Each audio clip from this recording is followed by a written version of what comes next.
श्री रामचरितमानस के बालकांड में गोस्वामी जी लिखते हैं कि कुलीस कठोर निठुरे सोई छाती, सुनी हरि चरित न जो हर्षाती। गिरिजा सुनहु राम के लीला,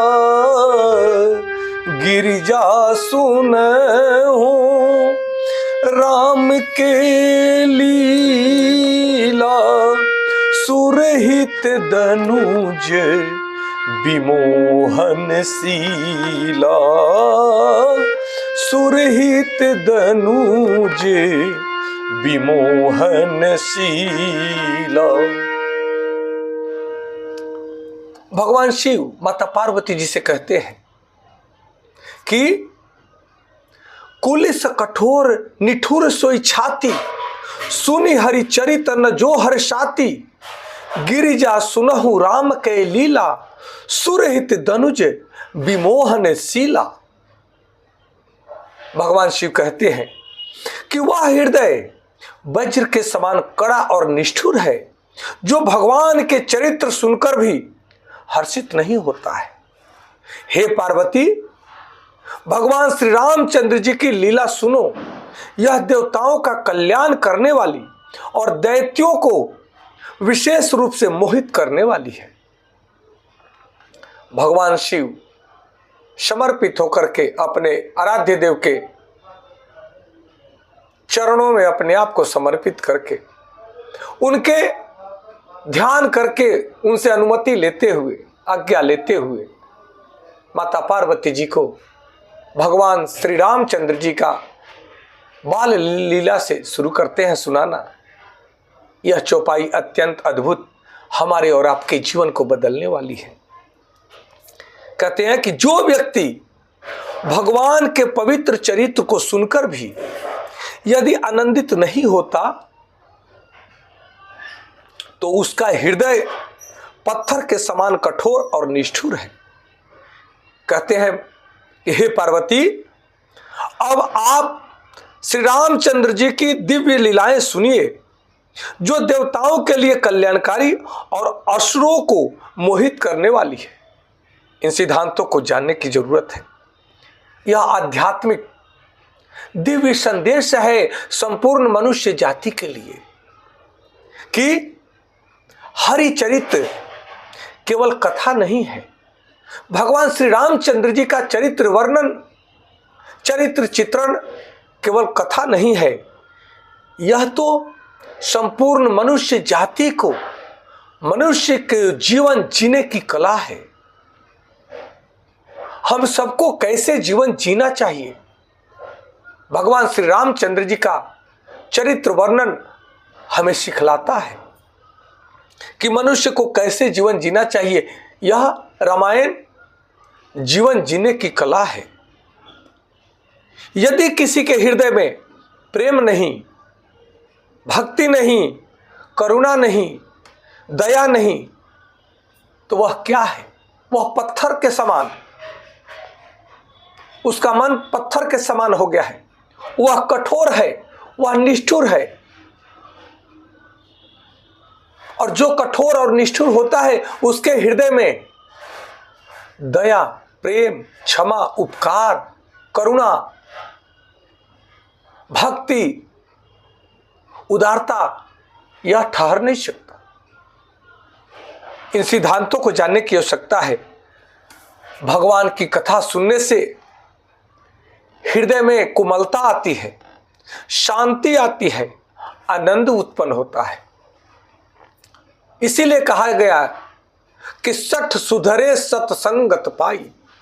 जो निष्ठुर है, जो छली है, कपटी है, जो झूठा है, बेईमान है, जो पत्थर की भांति कठोर है, वह भी जब भगवान श्री रामचंद्र जी का चरित्र वर्णन सुनेगा, भगवान श्री रामचंद्र जी की कथा सुनेगा, तो वह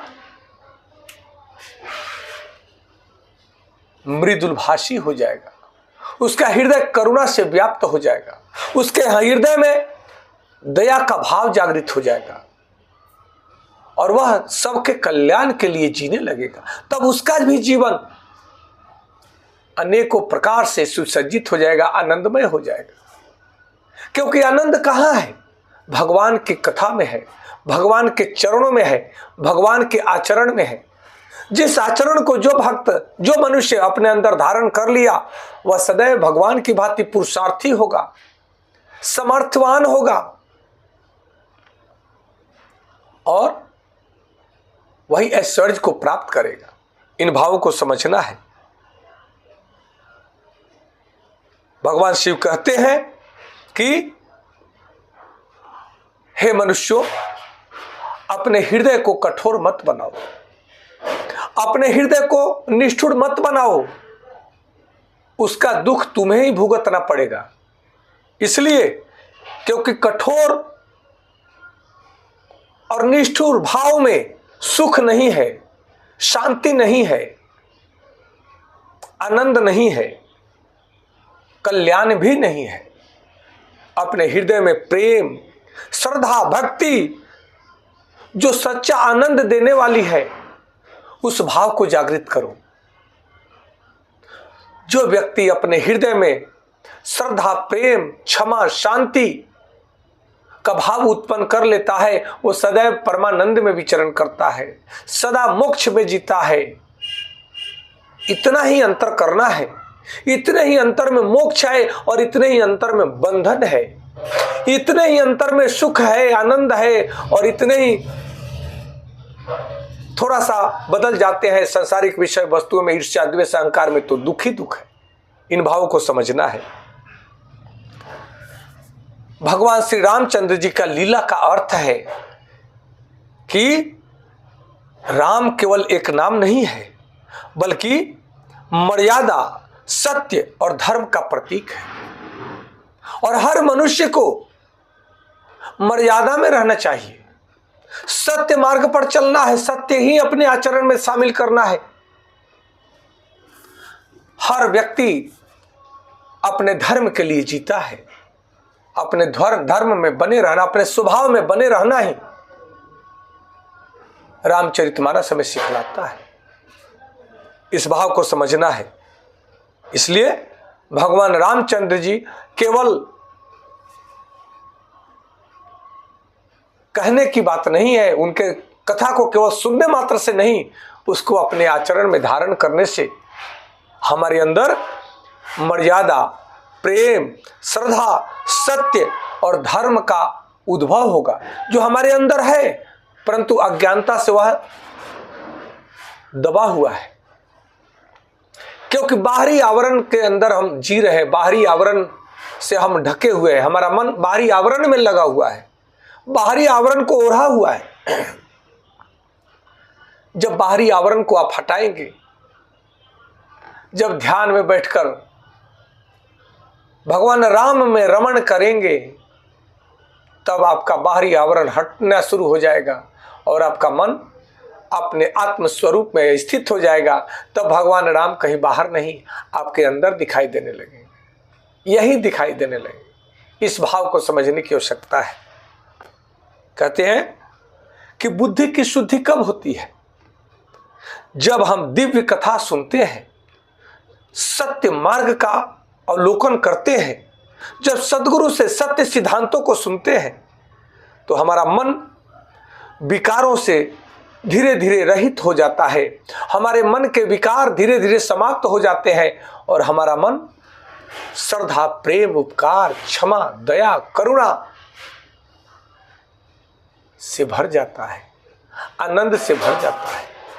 इस भाव को समझने की जरूरत है। इसलिए जो हृदय भक्ति से भरा हुआ है, वही सच्चे सुख का अनुभव कर सकते हैं।